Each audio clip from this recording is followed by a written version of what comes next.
Hi, good morning, everybody. Welcome. So it's a minute past 11, so we'll get started. My name is Professor Andrea Paris. I'm a professor in the Department of Political Science at the University of Guelph. It's my great pleasure to welcome you all and our special guest, Lalita Krishna, to this event. This event is being hosted by Circle, which is the Canada-India Research Centre for Learning and Engagement. Circle was established in February 2020 at the University of Guelph. It's an interdisciplinary hub or nucleus in Canada that focuses on cutting edge research on India, the Indian diaspora. Circle showcases, advocates, catalyzes, and fosters equitable, respectful, and sustained exchange of knowledge between Canadian and Indian scholars on complex and emerging and unexplored topics related to sustainability and social and economic well-being. But we don't limit ourselves to India. We're interested in things that happen in South Asia more broadly. And so it's a wonderful pleasure to welcome Lalita Krishna, who's going to be speaking about her most recent film, which takes place in Bangladesh. I've just pasted a link to Circle's website in the chat in case you're more interested in taking a look at Circle. As I mentioned, today's guest is Lalita Krishna, and I'll just provide a brief introduction to Lalita before we pass things over. Before I introduce Lalita, I'll just tell you about the format of today's event. Lalita is going to be speaking for around 20 to 30 minutes, and then there will be a time for Q&A, which I'll be facilitating. The event will end at 12 o'clock sharp. Just while Lalita is speaking, we'll ask you to remain on mute with your video off. But once it becomes time for Q&A, you can use the button to indicate that your hand is raised, or you can type your question into the chat, and I'll read it out to the speaker. And if you could keep your comments or questions quite brief so that we have enough time to get everybody's questions in. So that's the format of the event. Now about our distinguished guest, Lalita Krishna.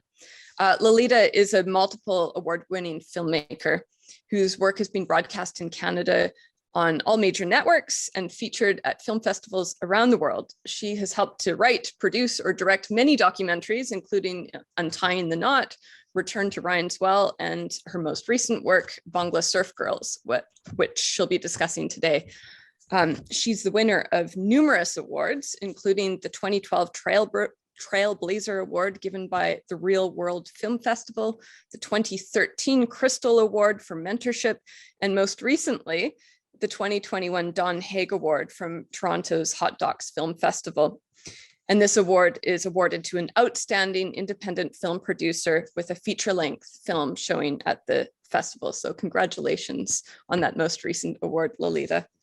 Lalita is the co-chair of the board of North America's premier documentary festival, Hot Docs in Toronto, and is the co-chair of Ontario's chapter of the Documentary Organization of Canada. As I mentioned, Lalita will be discussing her most recent film, Bangla Surf Girls, today. This film has been shown at film festivals around the world over this past year. It's also been awarded several awards. It was the winner of the Women in Surf Award at the Portuguese Surf Festival, the Best Feature Film at the Oakville Festival of the Arts, and just 2 weeks ago was awarded the Best Feature Documentary at the Bushwick Film Festival in Brooklyn, New York. So congratulations again on that. We're so excited that you are here with us. So I'll pass things over to you. Thank you so much, Lalita. Thank you, Andrea, for that really nice introduction. And hello, everybody. It's so nice to see such a full room. I guess I should start by wishing everybody a happy Diwali. Diwali, which is the Indian Festival of Lights, is celebrated in many countries, actually. And it is a celebratory event signifying the victory of good over evil. Which is which is kind of interesting mythology, I guess, for many cultures. Um, I'll give you a brief introduction about how I got to this point. So as Andrea mentioned, I am a documentary filmmaker. I have been an independent documentary filmmaker. And the way that works in Canada is that you pretty much work independently. We're not sort of affiliated or associated with any agency or a broadcaster, but have to get our work pre-commissioned by, in my case, it's usually with a Canadian broadcaster. And from that point, we screen at different festivals, and so it's a kind of a, in some way, we are entrepreneurs, because every time it's an adventure. We've got to pitch our stories. We've got to convince someone that it's worthy of support, because so that we can get some funding and financing in place. And the reason I mention this is because all of my work has been done using that model, but not Bangla Surf Girls. Because Bangla Surf Girls started really because I met the director and cinematographer, Elizabeth da Costa, who is a young emerging filmmaker in Bangladesh.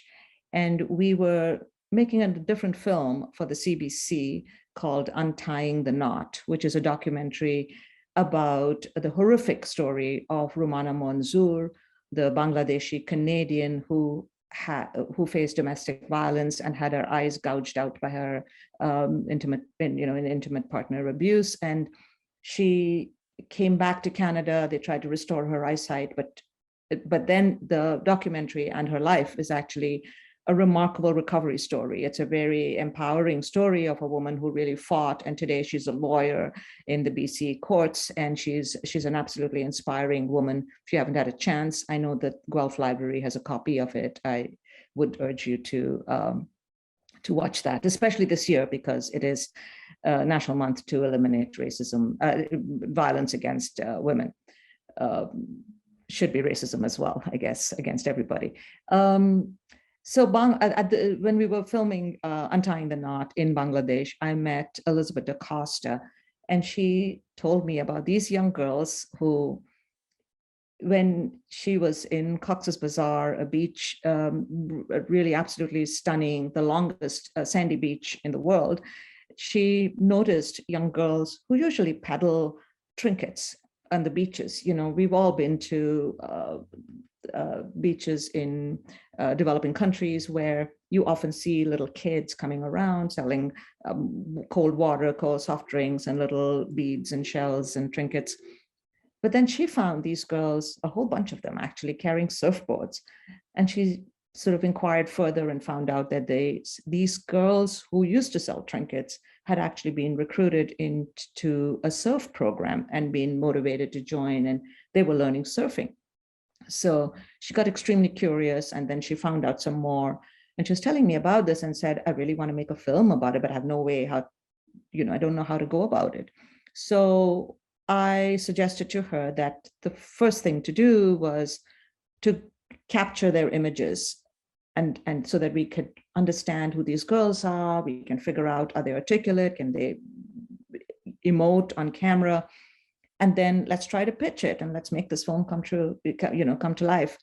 And I just went full-fledged into it, because for several years now, leading up to Bangla Surf Girls, my focus of all my work has been on women and children issues, international issues around the world. A lot of my work has taken me to the continent of Africa. I've traveled extensively in different countries.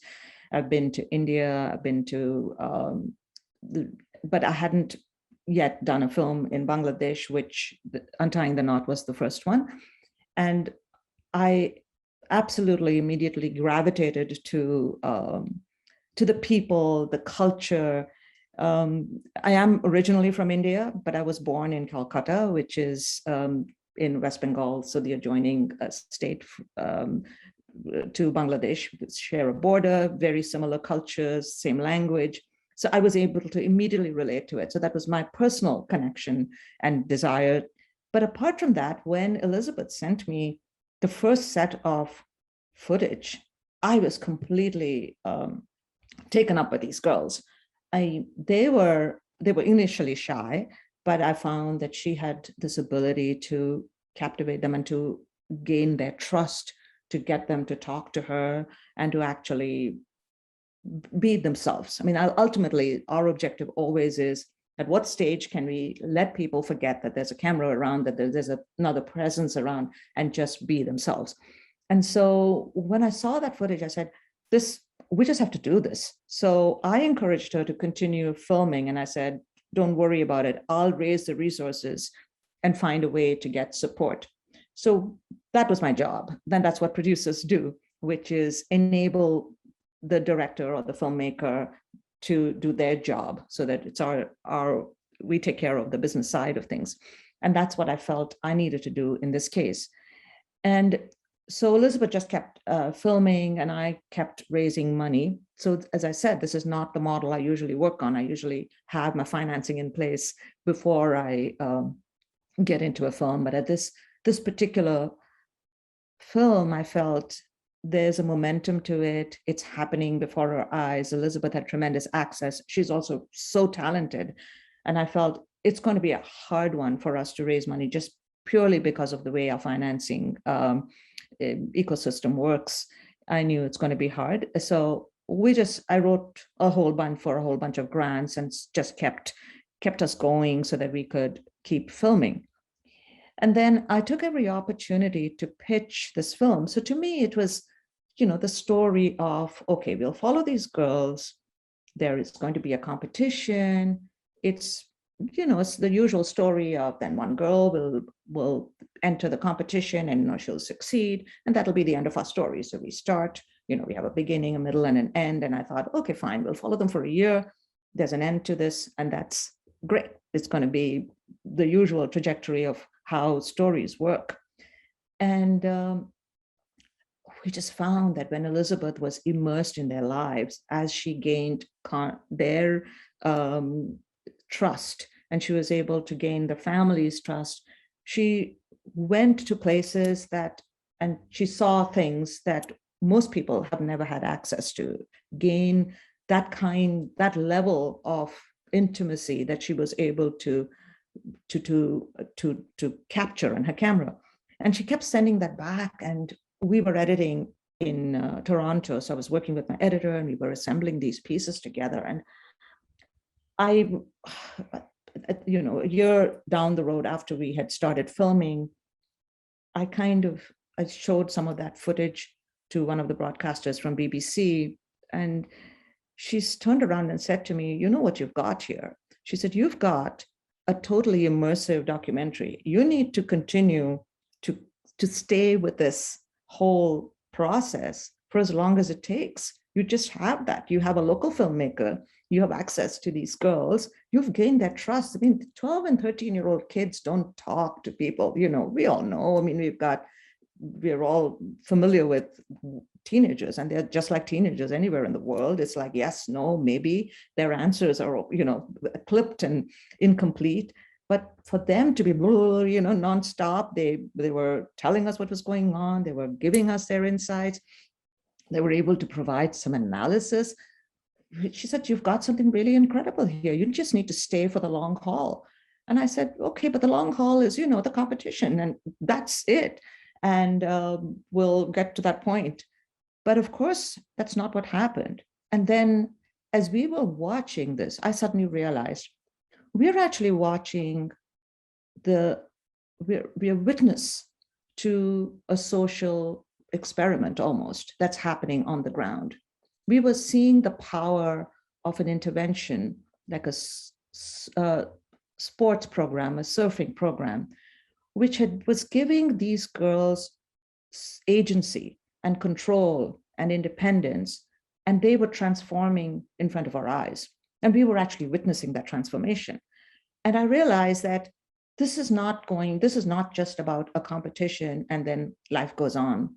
This is really, we're documenting all the complexity of poverty and their circumstances in which they live. We are actually documenting the different challenges that are being thrown at them constantly. This is not just a simple solution. For Rashid, the trainer, I'm just going to assume that everybody has seen the film, so I'm not going to explain the story. So the trainer, Rashid, had introduced this program, and he was smart enough to realize that the only barrier to their participation is economic, that they cannot, the parents need them to work in the beach because they need income to be able to feed their families. If he was able to provide a way to feed that family, the parents would say, yeah, the girls are free to study and they can go and join the surfing program. So he did a very sensible thing. Their NGO or grassroots, surf club really was the setup in a manner where Rashid, who's married to this American woman who lives in California, Vanessa, she was raising money in California through, well-wishers, surfers, people who liked the stories of these girls, wanted to support individual donations. And that money was sent back to Bangladesh. And what they were doing was getting food bags, a month's food supply for the girls who participated in the program, as long as they kept coming to the program. And he was also evolving as he went along, just trying to determine what the girls needed. He also insisted that they should go to school for half a day. And he was really a big figure in their lives in terms of identifying what they needed, because their parents were not in a position to do that.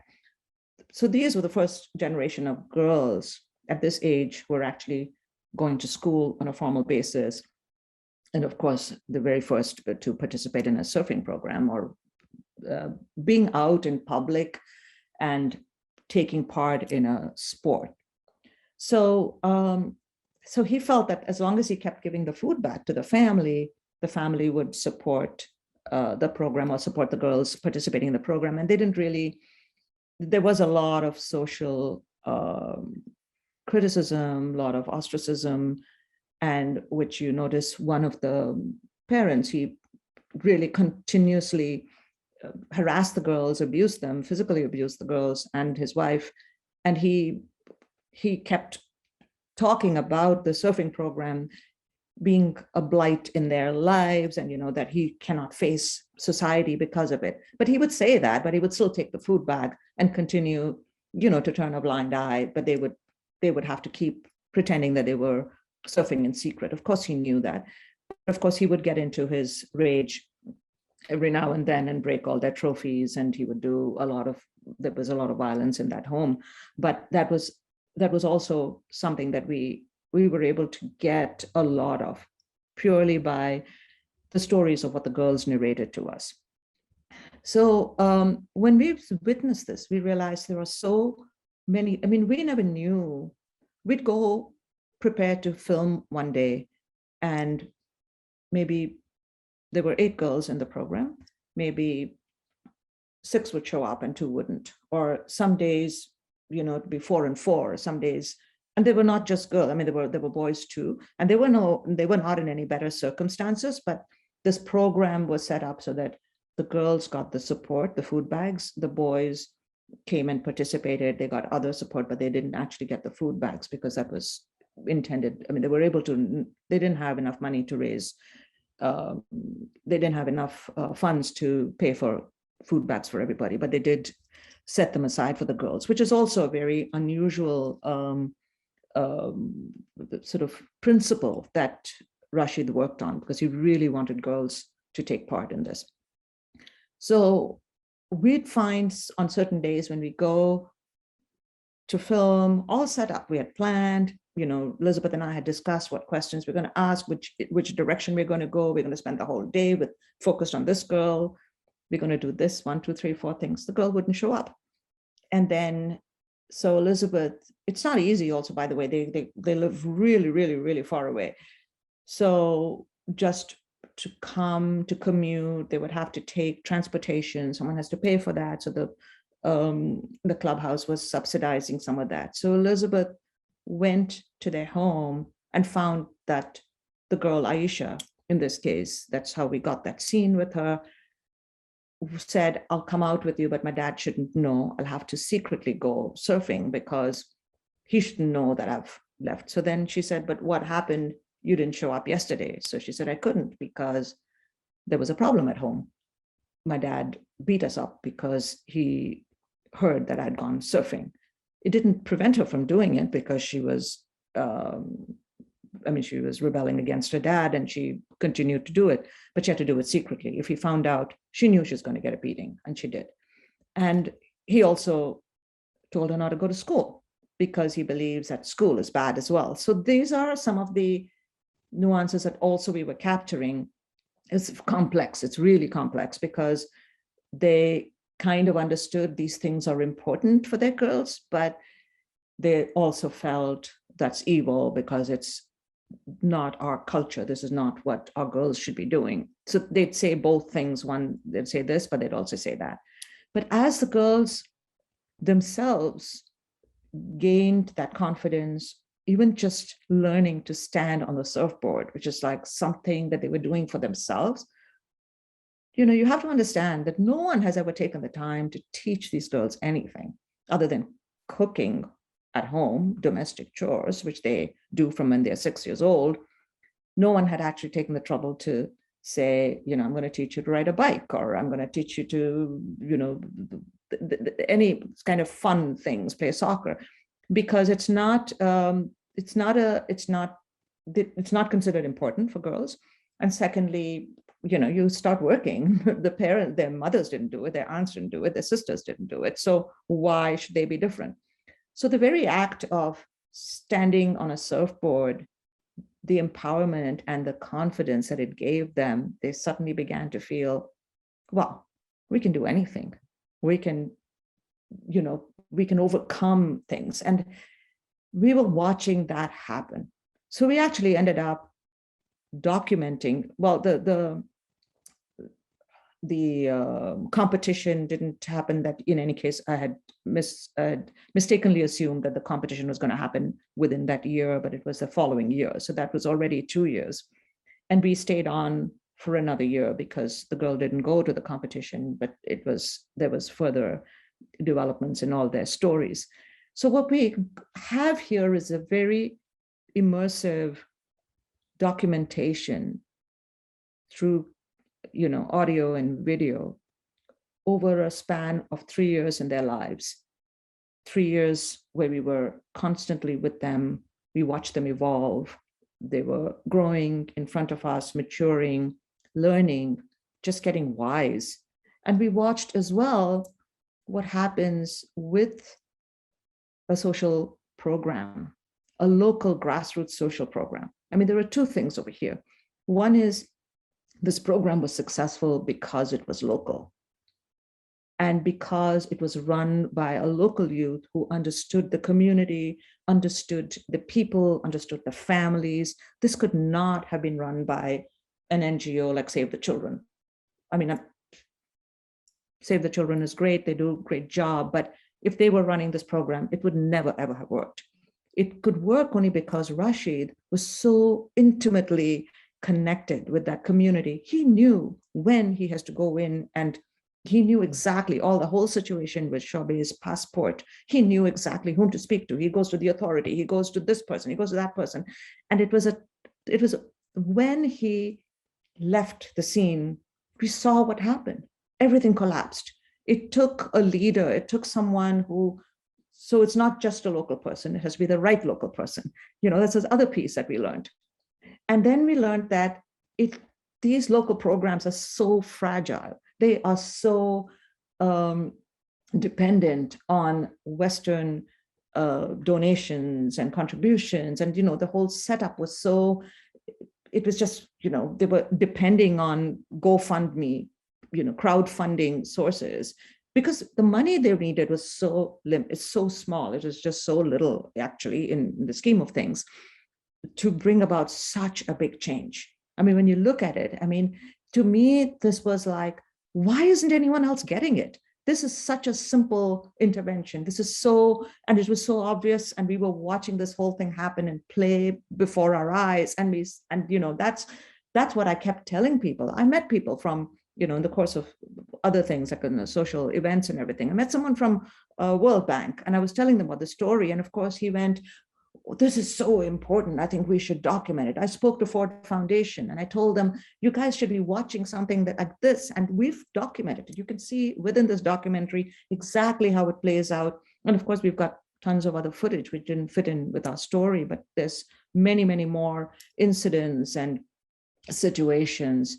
There is one which I'll tell you, which didn't make it into this cut. For example, the girls were surfing, like they were all in the water playing, and there was a tourist who harassed a girl. I mean, he physically touched her inappropriately. And in a typical situation, traditionally, if such things happen, we all know, of course, they happen all over the world, the girl would usually sort of walk away, or she'd try to get away, and then she would just, bury herself, and then she would just kind of not tell anybody about it. This witnessed that tourist was beaten up. A whole group, the entire surf club came out, the boys and the girls, and Aisha took her slippers, she took her sandals off her foot, and she beat that guy with it. And we had the footage of it. Then they marched, the whole group marched to the police station, and they filed a complaint against that tourist. And they made the tourist come to the station. We were there, we captured some of it. But the point is that we were able to capture such scenes. This would never, ever have happened with any other group. And it probably never happens. It'll happen with this group for sure. They're not going to take any nonsense from anybody. They will not tolerate that. And they were talking about it. Aisha actually said, she said to Elizabeth and said, Apu, sister, how is it that my mother or my sister, they would never speak out about these things. And yet we have decided we're never going to tolerate this, and we are able to speak out. Why do you think that happens? Why would they just accept this? She said, I will never let any man touch me touch me. And if I don't, why would I agree to this? Why would I not say something about it? And why is it that they tolerate this? The police harassed them. That's a whole different story. But these girls came out and said, forget it, but we'll make sure that this doesn't happen. And they found solidarity and community with each other. And this was the only chance that they had to be girls again, to be kids, to enjoy and have fun. And those were the other moments that we managed to capture, is that sense of childhood, the sense of camaraderie, and and as a result of that, they were there for each other. They understood each other's situations. It's not that any one of them had a better time than the other. Each one's story was a different form of, they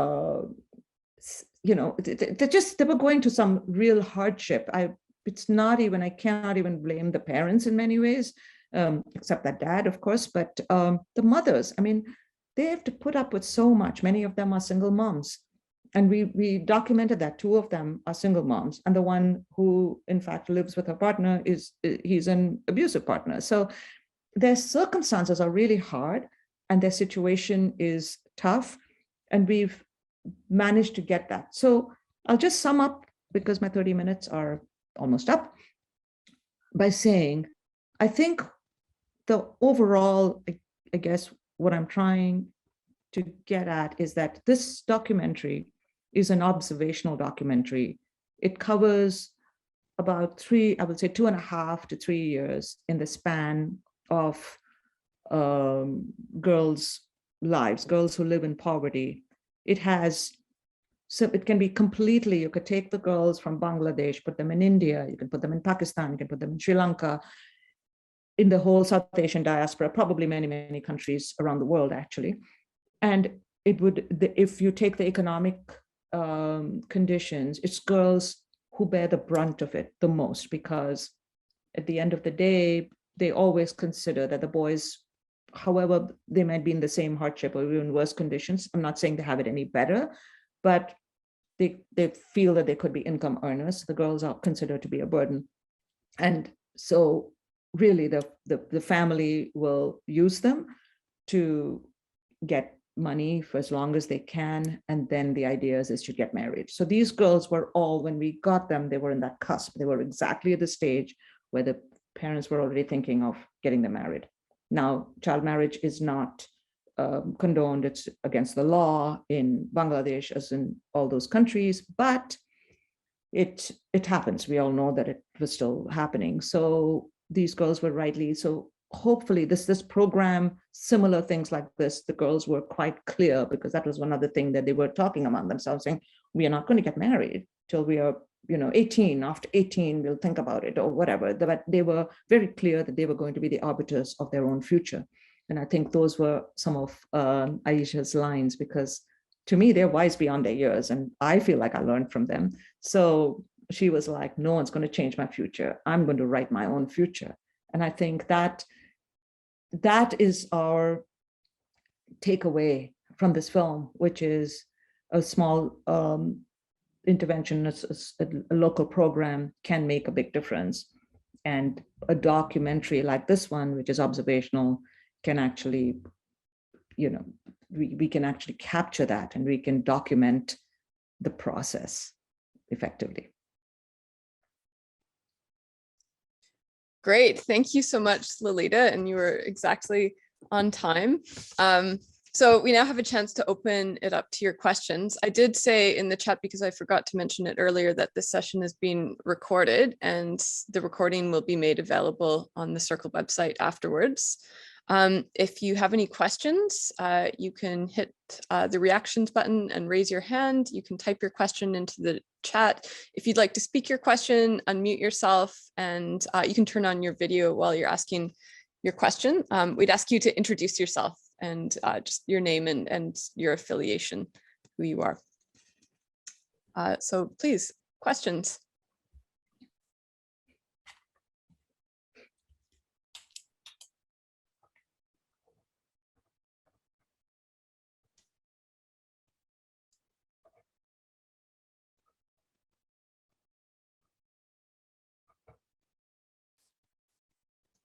Well, I can, if nobody's leaping at this opportunity, I have a question which kind of picks up on some of the things that you've mentioned in your comments. When I watched the film, one of the things that I was struck by was the sympathy and compassion in the way that you portrayed the parents, right? It would have been very easy to portray them perhaps in this one-dimensional way, like they're just, they're limiting their girl's freedom, the father is abusive, but I felt sympathy for all of the parents, including the father, right? Like, he's just worried about, he's raging, but like out of despair, he's raging as well. What is my community going to think of me? My reputation is tattered. Like, he has clearly had a really tough life as well in some ways. And the mothers also have tough lives. And so I wondered, like, what choices you made as you were making the film in order to kind of capture the complexity of the parents and the relationships with their children in a way that was so sympathetic, that allowed that compassion to come through, even though we also have a problem with the fact that the father is abusive. Yeah, no, thank you for that. I'm glad that came across, because it was definitely intentional. We witnessed a lot of scenes, especially between Shobe and her mom, some of which didn't make it, but they've got this strange relationship, which is probably actually true of most daughters and mothers, actually, where it's like you care deeply for one another, but at the same time, because of that, you're so concerned about them. Shobe is deeply concerned that her mother has to work so long. She feels guilt and the burden on this girl, because she feels that her father left because of her surfing, because the mom clearly tells her he left, and mother made the choice to support her surfing and let the father go. And Shobe feels that if she becomes this international champion, her father will somehow come back. For a 13-year-old to have that pressure on her, or that guilt that she feels, and then her mother has to work in a tea shop to earn enough money to feed the family. So we definitely wanted to bring across the fact that their lives are tough. I mean, their situation is purely one of, it's an economic situation of poverty. That is the, if one has to blame anything or, want to cast the bad guy here, it is poverty. And we wanted to be very clear about that. This is not, I mean, it was so funny because when I used to tell people this film, we were doing this film called Bangla Surf Girls, their first question was, what do they wear? It's a Muslim country. And I said, it's a Muslim country, has nothing to do with it. Muslim, I mean, there's nothing. It doesn't even play into the story. And it was so easy to get, and that's why I think for me, it was so important to show it from the right lens, to work with a local filmmaker. So Elizabeth is Bangladeshi. I'm South Asian. And we made some very conscious choices where we wouldn't stereotype anybody. We wouldn't make comments. We would not come at it with this Western lens of, yeah, all women are abused, all children are ill-treated, parents don't care. And that's not true. And I've seen this consistently everywhere. I mean, I've done a lot of work, especially on children and child labor and hardship, and in many places. And I've always seen that the complexity of that situation, you cannot just fly in and make an observation and fly out. You have to stick there, get the broader picture if you want to do a really good job, or an authentic job, I should say. I mean, it is present an authentic portrayal. Great, thank you. I've received a private question in the chat from somebody who wants to ask the question anonymously. This person writes, there's often a lot of funding for research, but not enough funding for projects supporting smaller interventions that support different populations in like this intervention that you see here. The person asks, how would you suggest I go about starting a project like this to make a difference? We could also perhaps add the question, supporting projects like these that make a difference. Yeah, that's interesting because I actually wanted to mention that. So thank you for the question, because it's a segue into something that so one of the things I've had to do in my work as a filmmaker is a very tough one, actually. And I've been in really, really difficult situation, is what do I do? What is my role as a filmmaker, or as a person, as an individual, even when I'm witnessing some of these situations and hardship? And it's easy to say, I'm going to start, I'm going to donate money, or I'm going to do something. And that's something I've had to stay away from. Number one is, of course, because we are there to observe, we are there to document, we're there, and that you could take, it's a pretty cold and callous point of view. And I've questioned that myself, but I find other ways to help. I also use my film in as much as possible to raise awareness and start something. So that's exactly what we've done with Bangla Surf Girls. We've partnered with a local NGO, a bigger organization, which is local. It's called Jago Foundation. And they have agreed to be the local NGO, the conduit for funds to flow to these girls directly. So in other words, we've set up, it's a trust fund that we will be setting up. And it's so money that's anything that we raise through awareness, and we kind of promote it whenever we show the film, and we say you can go directly, you can go to our website, and the link is all there. It's called Jago Foundation, or the Jago Foundation website. And the Jago Foundation is actually set up in North America, in the US and in UK. They've got their charitable number, etc. So if people want to donate and get a tax receipt, they can. And we're raising money, and we have a goal of $20,000.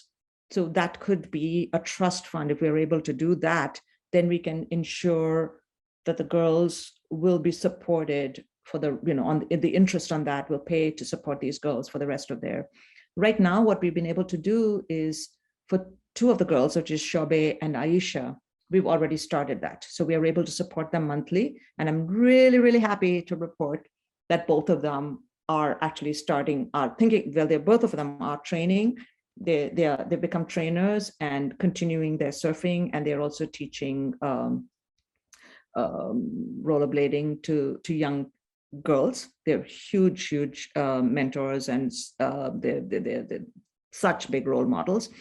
But also, we are providing the monthly support so that they don't have to work or go into something worse. So that we're really, really happy. So our film has already made a tangible difference to their lives.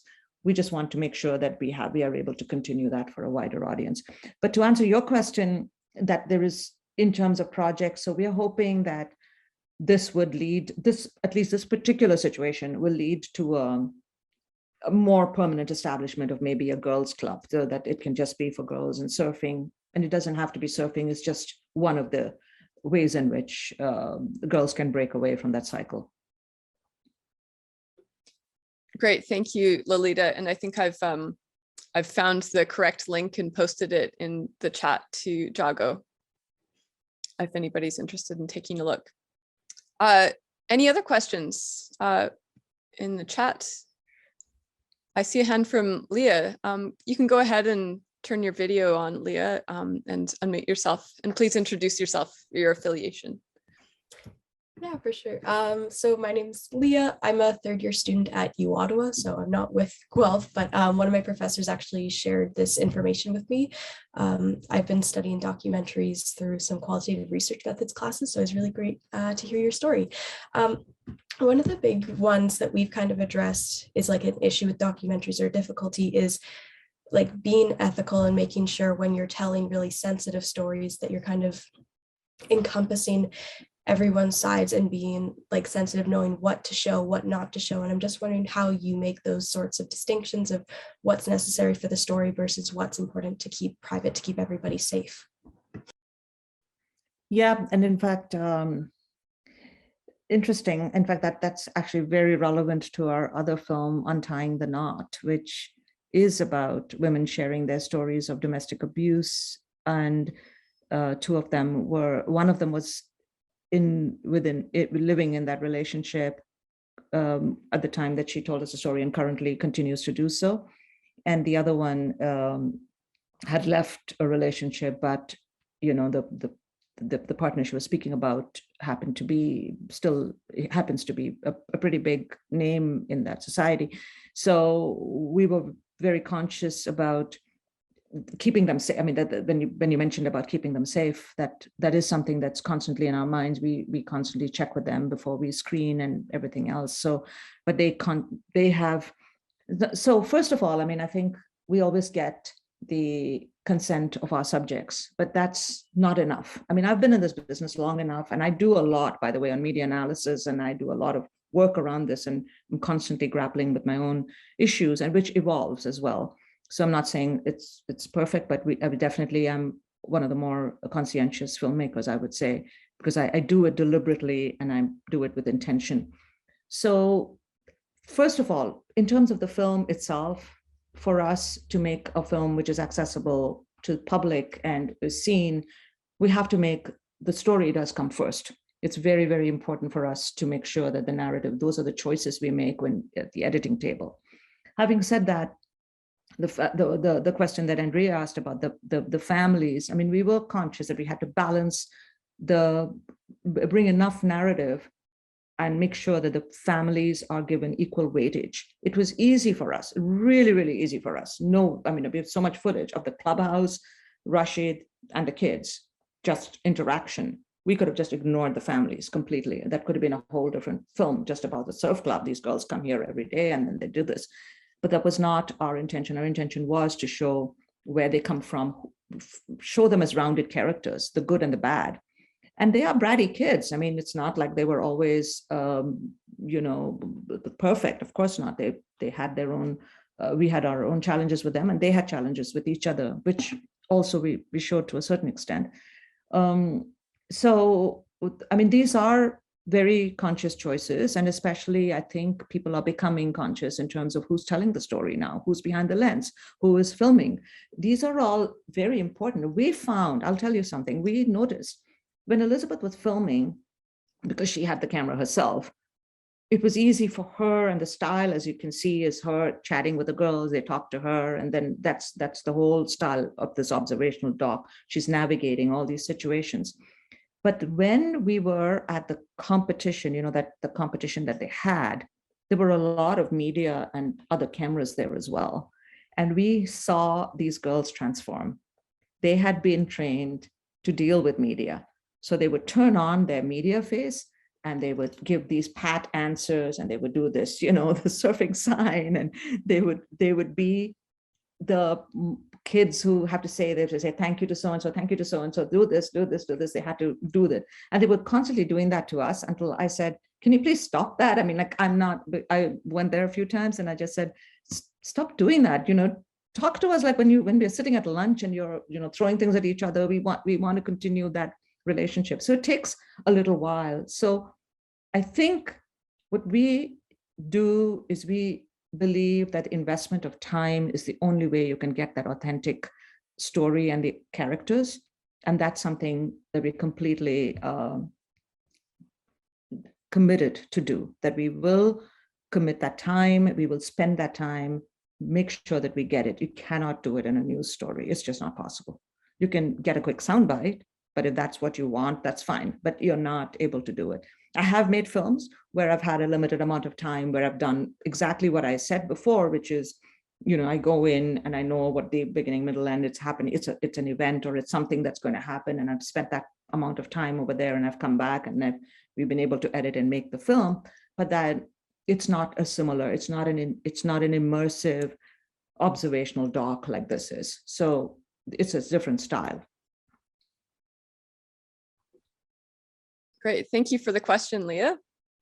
Any other questions in the chat?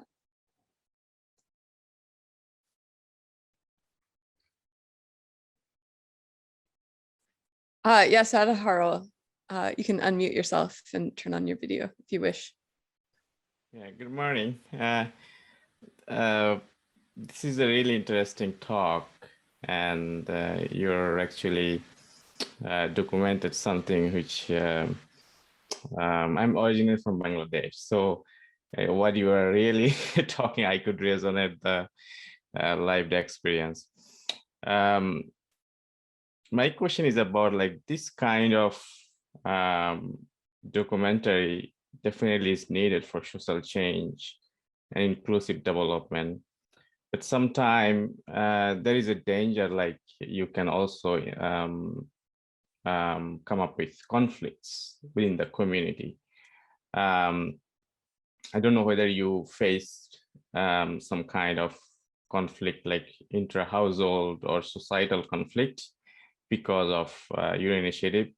You might not, but I don't know. But I mean, from my experience, as I have seen, I did some videography, especially with farmers, participatory video with farmers. That's I observed from my experience.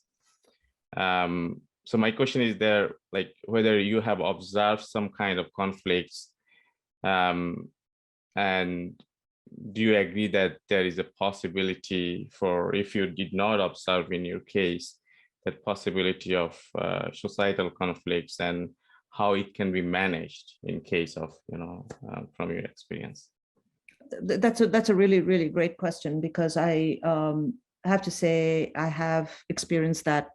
In fact, always. I don't think there's a single project that I've done where there's not been an issue of, even if it's not a conflict, there's always an issue of some parties or somebody who's involved is against the project for whatever reason.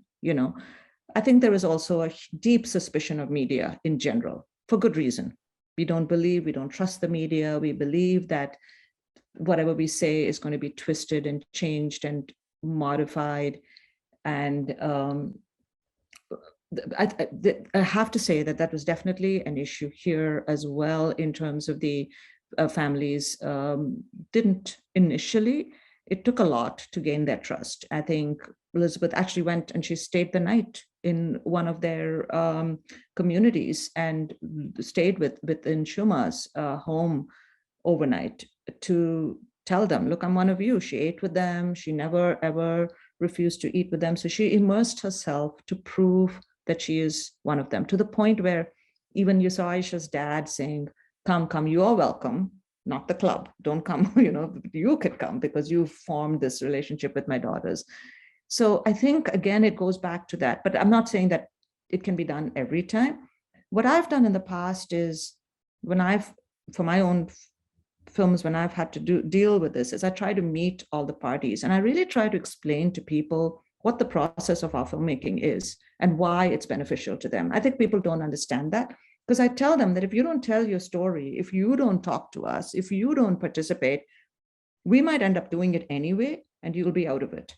So here's your chance. You either participate and be part of it, or you will be left out, because we're going to do our story anyway. And sometimes that helps. But if there is a real conflict in the sense of that's what you're filming, then it's a whole, I guess you've got to figure out whether you want both the parties to participate or not, and whether you can tell your story with only one side of it. So in this case, our biggest challenge was the society and the families. And I think Rashid really helped ease the way to that. And then it was all Elizabeth, because it was her personality, her determination and her commitment. I mean, she did so much. I mean, and don't forget, she's a woman, so she was a role model too for these girls. So they just absolutely took to her, and I think that paved the way, because the parents genuinely saw that she is sincere and she believes in them. So again, the question of time and investment, and it's not always possible to do that, and sometimes it's really tough because we just don't have the time. And also, I mean, I have to say, when I went there, of course, I was viewed as this foreigner, but and that might happen with you as well, because you're coming from Canada, to the society. So therefore, again, it's a question of immersing and spending the time so that they know, and they forget, because it's after that, when you develop those deep bonds and relationship, people forget that you're actually that outsider. I hope that answers the question. I think the interesting thought, I can imagine like how it takes a lot of time and effort to make this kind of documentary. In my case, actually, I entered to the community as a Bangladeshi, but still I saw, like, when I ran a participatory video with two groups of farmers. And I had to work like for 1 year for my research. And I saw there is an expectation from the community, and that's go beyond the film or research, that feel obligation to support that community, whether it's conflict or whether it's resource sharing or further support. Especially those people who work with you, like your client, like in that case, the girls that work with you in your film, right? Yeah. So that's just a thought too. Thank you for interesting work. That's great. Thank you, Ada Harul. I see a question from Mashrika. Go ahead, Mashrika. Oh yeah, I'm sorry. This is my daughter's account. This is Tastina. I'm very sorry, because I have joined from mobile device, and my mobile device is my daughter's under my daughter's name, and that's why it is Mashrika. Actually, this is Hasina Akhtar. I'm a PhD student from Memorial University in anthropology. Thank you very much for your presentation. That is the film. I'm also from Bangladesh. That's why I'm interested to know what made you interested to do some sort of this sort of thing. I mean, this documentary on the surf girls in Cox's Bazar, that is one of the tourist spot in our country. What made you interested to go over there and do the work? Thank you. Yeah, and I think I'm going to combine this question from a question that appears in the chat, just for purposes of time, so that you can tackle both of them at the same time. In addition, Elisa writes in the chat, you mentioned that it was important that Elizabeth, the filmmaker, was local and that you're from the region.